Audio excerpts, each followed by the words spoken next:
fans, Coach Nick here, and welcome to B-Ball Breakdown. And we have the starting five again with Ben Heisler, my man in Kansas City, on the ground. What have you got? What's the lineup for us, Ben?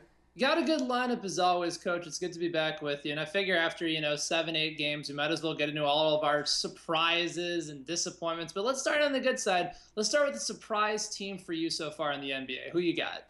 Well, I think that we're talking about, the Sacramento Kings have to be a big surprise right now, doing so well so early and with some good wins. I'm not that surprised. I saw what they were doing in training camp a bit, and I was really impressed with what Coach Mike Malone has done and what he was putting in. Yeah, I know that you've been around that team for a while. To me, it's a little bit more of a surprise because we've been waiting so long for them to put it together, but they're 5-2. They've had some good quality wins against Portland and against the Clippers. And you look at DeMarcus Cousins and Rudy Gay. Cousins is having an MVP type of seasons. And for Rudy Gay, I mean, he's finally getting to the point where I think all of us sort of expected him to be. And we'll get to him in just a little bit as far as our surprise players. But give me your surprise guy. We both talked about the Kings. Is there a surprise guy for you, whether it be on the Kings or off the Kings? Well, the guy to watch out for, I think, is Ramon Sessions. And I think he'll probably end up taking the starting job from Collison. I feel like he got a raw deal in Los Angeles when he was here. He's very good and has a very good offensive game. And I think that at some point, my observation of watching how he was playing, it seems like there might be an opportunity for him there. And then, don't forget my boy Ray McCallum Jr. on the team as well, who's just a really good player. So I'm not so sure Collison's going to be their go-to guy going down the stretch.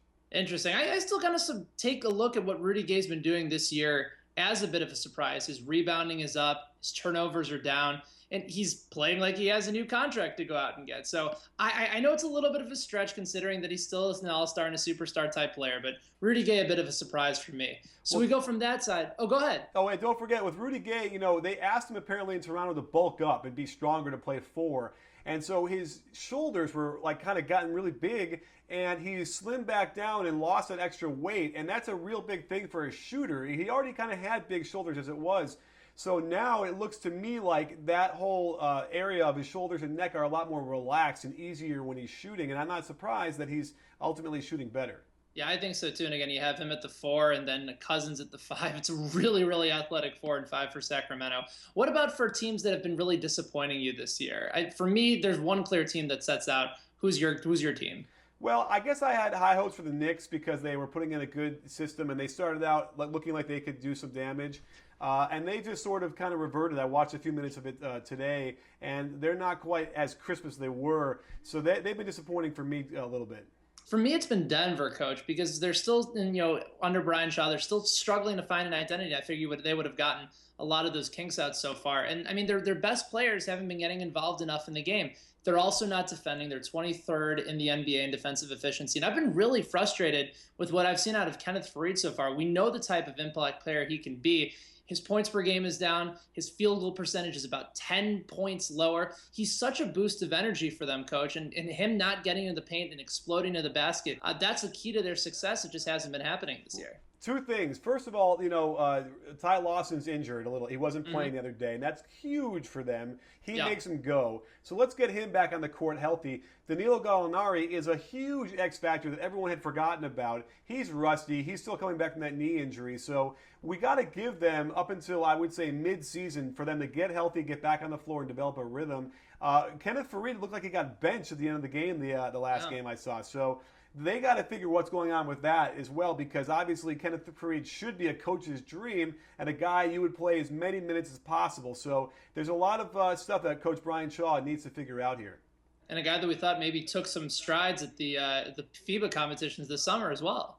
Absolutely. He developed the jump shot, so he became a little bit more of a threat on offense, and we know what he can bring on the rebounding on the offensive side and the defensive side. So he should be a real viable player that will really do some damage against the opponents. But Brian Shaw is going to have his hands full, and that seat will be a bit warm for him. We're going through the starting 5 here on B-Ball Breakdown. He's Coach Nick. I'm Ben. One story that caught my eye, considering the fact that it's so early in the season, is the story from Sam Smith of NBA.com, the longtime Bulls writer, who says that Kevin Love is maybe thinking about opting out of his deal, considering the Lakers as a destination. I mean, it's a story that I think we all saw coming because he can stand to make a lot more money if he opts out.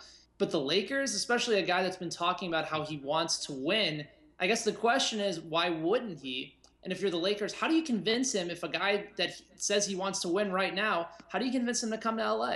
I don't know. I think it's a little bit nonsense right now. I think we all know it's a guarantee he will opt out. That's how he's going to make the most money. So his agent should fire him, or he should fire his agent if he does not opt out, and then he has the potential to re-sign with Cleveland if he wants. So that should be one of the things. I don't think Kevin Love has any clue where he's going to be next year. I think he's going to play the season out. If it goes well and he enjoys it, he'll stay in Cleveland. But obviously he's got LA roots, and I don't think he would mind coming back. But certainly you wouldn't leave Cleveland with that team to go to the Lakers for next year. Unless it was a lot of money, and I don't think there's enough money on the table right now to offer him. I agree. And again, you want to know the one reason I think maybe he'll stick around Cleveland for a little bit longer? It's the East. Absolutely. He can finally go to the playoffs for the first time in his career as well. That's the best point you've made all show, Ben. Occasionally I get like one decent point in, so I'm glad it was able to come in for Kevin Love. A couple more here on the starting five. It was an interesting point brought up by Mark Cuban. He tends to, coach, ponder out loud, as he normally does. And he was talking about the Oklahoma City Thunder, who have just been devastated by injuries in the early part of the season. And he almost thought about the idea of whether or not they should tank. Here's the quote from Cuban. He said, "The question I don't think anybody has asked is, why don't they pull a David Robinson and try and get Tim Duncan?"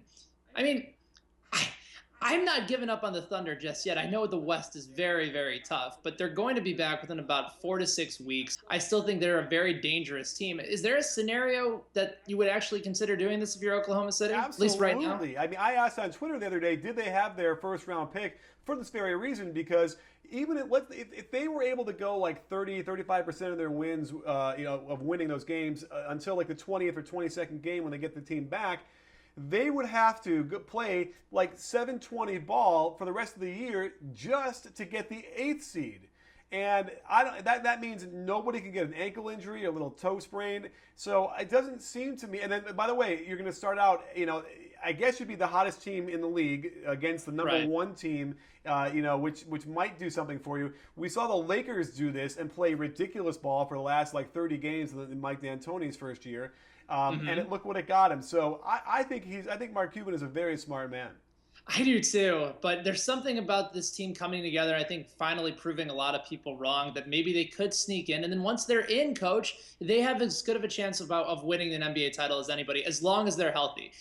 Here's a point that I made about a week or so ago when I saw the Oklahoma City odds at 14-1 to win an NBA championship. This is a team that is one of the few that actually has aspirations that can actually do it. So I put $25 on them, hoping that I can win about 350. All right, well, we'll monitor that, but I just can't imagine on the road 8th seed in the Western Conference doing that. It just seems mind-boggling to me. I think you might be onto something. I'm hoping that all of a sudden these guys heal a little bit quicker. Final topic here on the starting five. It always comes back to Kobe. Always talks about his future in LA. And as the team continues to play progressively worse and worse, and Kobe will eventually get frustrated, the more they stink, more and more writers are going to ask this inevitable question of whether or not they would deal Kobe to a contender. Kobe says it's not going to happen. He told that to Sam Amick of USA Today. Hey, you're in LA. Is there any possibility they get rid of Kobe this year? I mean, the word on the street is that they'd burn down Staples Center if they did that. And, Kobe would actually have to come out and demand it. And they'd have to, sort of set it up behind the scenes for that to happen, because there's no way that, short of that happening, they would trade him. But also, who wants him at that Correct. price?